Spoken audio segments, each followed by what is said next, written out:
El Señor esté con vosotros. Con tu espíritu. Lectura del Santo Evangelio según San Lucas. Gloria a ti, Señor. En aquel tiempo se levantó un maestro de la ley y preguntó a Jesús para ponerlo a prueba: Maestro, ¿qué tengo que hacer para heredar la vida eterna? Él le dijo: ¿qué está escrito en la ley? ¿Qué lees en ella? Él respondió: amarás al Señor tu Dios con todo tu corazón y con toda tu alma y con toda tu fuerza y con toda tu mente, y a tu prójimo como a ti mismo. Él le dijo: has respondido correctamente, haz esto y tendrás vida. Pero el maestro de la ley, queriendo justificarse, dijo a Jesús: ¿y quién es mi prójimo? Respondió Jesús diciendo: un hombre bajaba de Jerusalén a Jericó, cayó en manos de unos bandidos que lo desnudaron, lo molieron a palos y se marcharon, dejándolo medio muerto. Por casualidad, un sacerdote que bajaba por aquel camino y, al verlo, dio un rodeo y pasó de largo. Y lo mismo hizo un levita que llegó a aquel sitio. Al verlo, dio un rodeo y pasó de largo. Pero un samaritano que iba de viaje llegó a donde estaba él y, al verlo, se compadeció y, acercándose, le vendó las heridas, echándoles aceite y vino, y, montándolo en su propia cabalgadura, lo llevó a una posada y lo cuidó. Al día siguiente, sacando 2 denarios, se los dio al posadero y le dijo: cuida de él, lo que gastes de más yo te lo pagaré cuando vuelva. ¿Cuál de estos 3 te parece que ha sido prójimo del que cayó en manos de los bandidos? Él dijo: el que practicó la misericordia con él. Jesús le dijo: anda y haz tú lo mismo.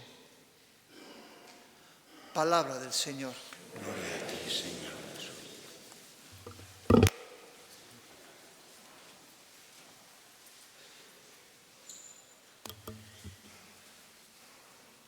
A San Lucas había que darle el Premio Nobel de Literatura o el Premio Princesa de Asturias de las Letras.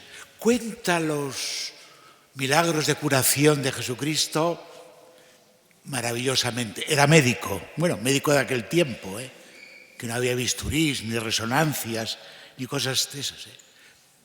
Pero por eso, porque entendía del cuerpo humano, pues da muchos detalles de los milagros, de los enfermos que curaba Jesús. Pero todavía es más magistral contando parábolas. En el Evangelio de Lucas hay 24 parábolas. ¿Sabes cuántas? Todas preciosas. La de la oveja perdida, la del rico Epulón y el pobre Lázaro, el Epulón que banqueteaba y el pobre tirado a la puerta. Y cuenta quizá la más preciosa de todas, le llaman la perla de las parábolas, la del hijo pródigo, que la conocemos todos. Bien, hoy es la parábola del buen samaritano. Una maravilla. No es una parábola más, es la parábola del ser humano. El ser humano se comporta o se debe de comportar como el buen samaritano, que se encuentra con aquel pobre hombre apaleado y mirad cómo lo ha tratado. Por eso la parábola de hoy es una parábola que le llaman el coraje de la fraternidad. Ser hermanos por encima de nuestras diferencias ideológicas o de estatus, ser hermanos, la parábola de la fraternidad. O le llaman también la parábola del paso de la hostilidad a la hospitalidad. De sentirnos enemigos a comportarnos como amigos. Porque el samaritano y el judío se llevaban muy mal. Eso lo he visto yo en mi primer viaje a Tierra Santa, hace 50 años, en el año 75. No había todavía la prosperidad que tiene hoy Tierra Santa, y bueno, no había los follones que hay hoy, las guerras horribles, espantosas, ¿no? Y estuvimos en Samaria, y ahí nos recibieron los samaritanos. Nos recibieron porque éramos turistas, que si no, no nos recibían. Y nos dijeron ahí cómo se comportaban ellos bien. Y es un samaritano el que cuida al judío y el que manda al hostelero que le cuide, y si algo de más hay que gastar, él lo pagará. Bien, pues tenemos que ser samaritanos. El otro día, el domingo pasado, ya no recordáis el Evangelio, era el de la mies es mucha, los obreros pocos, y juntó a 72. ¿Os acordáis del significado simbólico en la Biblia del número 72, que significaba totalidad? Toda la Iglesia, toda, tiene que atender también a todos los necesitados que pueda. O sea, no puede excluir a nadie. Si hay una persona necesitada, piense como piense, primero es la humanidad. Somos humanos, somos fraternos, Dios nos hizo a todos iguales, todos somos hijos de Dios, no son unos más y otros menos. Por eso toda la iglesia tiene que ser samaritana. Era un adjetivo que se le ponía a la iglesia.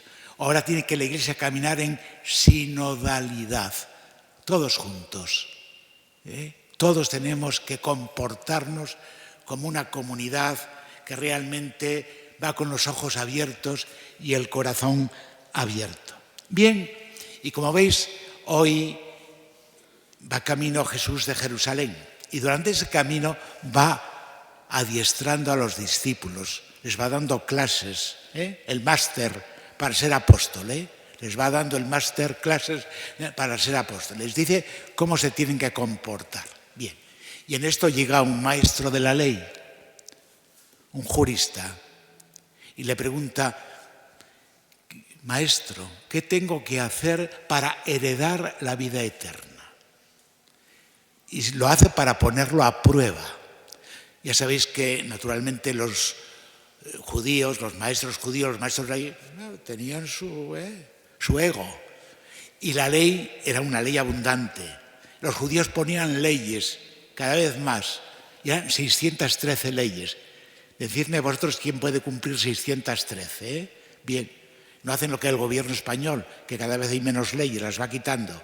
Allí las van poniendo. Bien, pues, ¿qué tengo que hacer para ganar la vida eterna? Y le dice, bueno, la pregunta, ¿se la haríais vosotros a Jesús? ¿Le preguntaríais a Jesús vosotros cómo tendríais que llegar al cielo? ¿Sería esa la cuestión que os preocupara si os encontráis con Jesús? Vaya aprieto. ¿Qué le preguntaríamos a Jesús? Bien, este jurista dice, bueno, yo tengo que cumplir 613, todas a la vez no puedo. ¿Cuál es la principal? Y Jesús le dice, ¿qué dice la ley? Y contesta lo que él sabe. Amarás al Señor tu Dios con todo tu corazón, con toda tu alma, con todo tu ser. Y al prójimo como a ti mismo. Y Jesús le dice, muy bien, haz eso y tendrás vida. O sea, lo que manda el Señor es algo extraordinario, es algo que está fuera de nuestro comportamiento. Manda amar a los demás y amar a Dios. Eso es extraño, o sea, la religión es extraña, es una cosa que, ¿qué cosas dice Jesucristo, no? O es de verdad la entraña de la antropología. Es decir, un ser humano puede vivir sin amor, sin que le amen y sin que ame. Pues se puede vivir sin amor. Esta es la gran cuestión hoy. Hoy sí, hay algunos, Los narcisistas no pueden amar, se aman a sí mismos. Los empoderados, pues basta con que todos seamos aduladores. Pero sin amor no puedo vivir yo. Tengo que amar y ser amado. Y si no amo me encuentro mal a gusto. Y si no me quieren, me siento mal, ¿no? Por eso el amor antropológicamente es esencial a la vida. Esencial a la vida. Con lo cual, el mandamiento de Dios no es algo extraño, ¿no? O sea que cumplir la religión, iba a decir, nos da humanidad. Antropológicamente nos da la categoría de buenas personas. El que ama, al que aman, es buena persona. El que no ama, el que odia, el que busca, por así decirlo, someter a los demás, ese no es buena persona. Bien, o sea que, primera cuestión, lo que manda la religión, amar a Dios, porque hay veces que las circunstancias son tan difíciles, por ejemplo, cuando tenemos que perdonar. El perdón es una forma de amor. Si no lo hago por Dios, qué difícil es perdonar. Si no siento que Dios me pide, que Dios me ama, que Dios me perdona a mí, si no es eso, ¿cómo puedo yo perdonar a los demás? Nos costaría mucho trabajo perdonar. Por eso el amor a Dios ayuda también, enriquece, da categoría y quilates al amor humano. Eso en primer lugar. Y al final acaba con una segunda pregunta. Bueno, le dice eso y vivirás. Y le dice el maestro de la ley, y le pregunta, bueno, yo tengo que amar. ¿A quién? ¿Quién es mi prójimo? ¿A quién tengo que amar? ¿Quién es mi prójimo? Esta es la cuestión. Aquí vemos la actualidad del Evangelio. Os digo muchas veces que la palabra de Dios es una palabra viva. Esto hace 2000 años que ocurrió este diálogo y podía ocurrir hoy también. ¿Quién es mi prójimo? ¿Quién es vuestro prójimo hoy? Mirad, hay dos dificultades enormes en este aspecto para contestar esta pregunta. Primero, las circunstancias que estamos viviendo en España, que estamos en dos Españas otra vez, ¿no? Y que las ideologías, de alguna manera, se están imponiendo precisamente a la humanidad.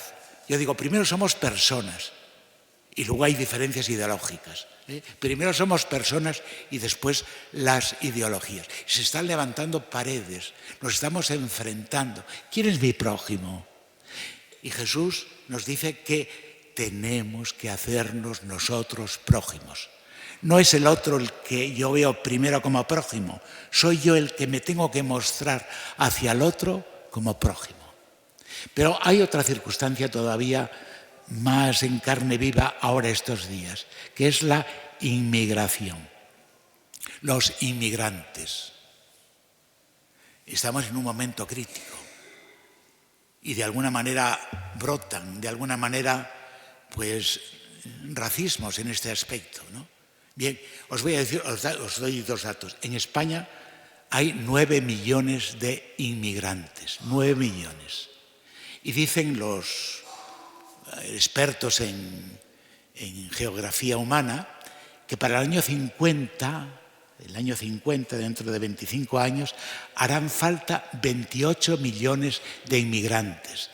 Tan baja está la natalidad que para cumplir los servicios normales tendrán que venir, si no cambian las circunstancias, tendrán que venir. Bien, es un problema. Y estos 9 millones de inmigrantes ocupan el 72% de los trabajos de barrenderos, de cuidadores de ancianos, ¿cómo se llama? En fin, los oficios más bajos. El 72%, sin los cuales no podríamos vivir. ¿Quién cuidaría a los ancianos?